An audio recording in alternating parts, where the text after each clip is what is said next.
জয়গুরু বামদেব, জয় মা তারা। সবাইকে জানাই বামা তারা জেমস তথা নীলতারা অকাল্ট গুরুকুলের আরও একটি ছোট্ট ভিডিওতে স্বাগত। নমস্কার, আমি অ্যাস্ট্রোনিউমারোলজার অনুপম কাঞ্জি আপনাদের সাথে কথা বলছি। আজকে একটি চার্ট বিচার করার সময় হঠাৎ করেই আমার মনে আসলো যে আপনাদেরকে একটা ছোট্ট ট্রিক শিখিয়ে দিই।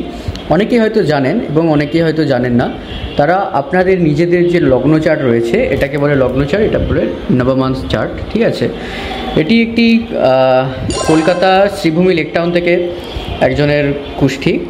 তো আপনারা দেখতে পাচ্ছেন এইখানে দুটি ছক রয়েছে। এই ছকটাকে আমরা কি বলবো? লগ্ন চার্ট, অর্থাৎ আমাদের জীবন মানে সমস্ত কিছু কিন্তু এর মধ্যেই কিন্তু লুকিয়ে আছে, ঠিক আছে। আর এইটাকে আমরা বলবো D9 চার্ট বা নবমাংস চার্ট। জ্যোতিষশাস্ত্রে এই যে ঘরটা আপনারা দেখতে পাচ্ছেন, এই ঘরটা, এটাকে বলা হয় বৃহস্পতি দেবগুরু ধনুরাশির ঘর, সৌভাগ্যের স্থান বলতে পারেন, মানে পিতা। 9th হাউসকে এটাকে আমাদের ম্যারেজে দেখা হয়। তো নবমাংস চার্ট, ঠিক আছে, নবমাংস চার্ট, D9 চার্ট, আপনার বিবাহিত জীবন বলুন ইত্যাদি।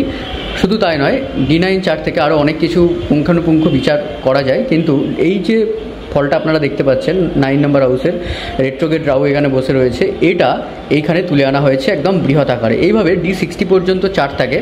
আজকে এই ভিডিওটি করার পিছনে আপনাদেরকে জাস্ট একটা ছোট্ট আমি উদাহরণ দেবো যে আপনারা ইজিলি কীভাবে বুঝবেন কারোর লগ্ন চার্ট দেখে যে লগ্ন এবং রাশি কীভাবে ইজিলি বের করবেন, ঠিক আছে। তো দেখুন, লগ্ন হচ্ছে, এটা হচ্ছে আমাদের উত্তর ভারতীয় একটা চার্ট, নর্থের একটা চার্ট, ঠিক আছে, কুণ্ডলী। তো এইখানে লগ্ন কিন্তু আপনার সবসময় এই হাউসটাকে বলা হয় ফার্স্ট হাউস, মানে আমরা আমাদের বাড়িতে থাকি সবাই, তো ফার্স্ট হাউস কিন্তু আপনার এটাই, ওকে। ফার্স্ট হাউস কারোর চেঞ্জ হবে না, এটা first house, second house, third house, fourth house, এইভাবে কিন্তু একদম ফিক্সড, এটা আমাদের মানে এটা আমাদের ঘর। এইবারে এইখানে যে নাম্বারগুলো আপনারা দেখতে পাচ্ছেন 1 2 3 4 5 6 করে 11 12 পর্যন্ত 12টা রাশি 12টা ঘর থাকে। এই ঘর যদি, এই যে ফার্স্ট হাউস, আমি আমাদের পরবর্তী ভিডিওগুলোতে আপনাদেরকে বলবো, যারা অনুপম শক্তি বা নীলতারা অকাল্ট গুরুকুল বা বামা তারা জেমস যারা ফলো করে রেখেছেন, বেসিক্যালি নীলতারা অকাল্ট গুরুকুল এবং যারা আমাদের কোর্স কিনে করছেন তাদেরকে তো কিছু বলার নেই, তারা সেখানে পুঙ্খানুপুঙ্খ ডিটেলসটা আপনারা পাচ্ছেনই। নীলতারা অকাল্ট গুরুকুল এখনও যারা প্লে স্টোর থেকে ডাউনলোড করেননি তারা কিন্তু ডাউনলোড করে নিয়ে শিখতে পারেন, ঠিক আছে।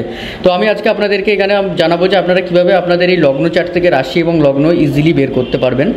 যারা জানেন তারা তো জানেন, কিন্তু যারা জানেন না তাদেরকে টেকনিকটা শিখিয়ে দিই। প্রতিটা ঘরের আলাদা আলাদা ব্যাখ্যা, এবং এই ঘরে চন্দ্র থাকলে, এই ঘরে চন্দ্র থাকলে, এই ঘরে কেতু ইত্যাদি ইত্যাদি থাকলে কী হয়, সেগুলো সমস্ত কিছু আমি নিয়ে আসবো আপনাদের জন্য।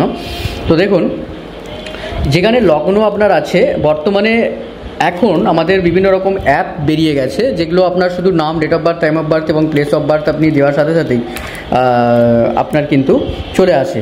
কিন্তু এই লগ্ন বা এই যে ছকটা হয়েছে, এটা কিন্তু তৈরি করার কিন্তু একটা আলাদা প্রসেস আছে, গাণিতিক পদ্ধতি আছে, বিশ্লেষণ আছে, পঞ্জিকা দেখার দরকার পড়ে এবং তিথি নক্ষত্র ইত্যাদি দেখার দরকার পড়ে, তবেই কিন্তু এখান থেকে রাশি, লগ্ন, বর্ণজনী, নক্ষত্র, গণ, নারী এবং ধাতু ইত্যাদি সমস্ত কিছু কিন্তু বেরিয়ে আছে।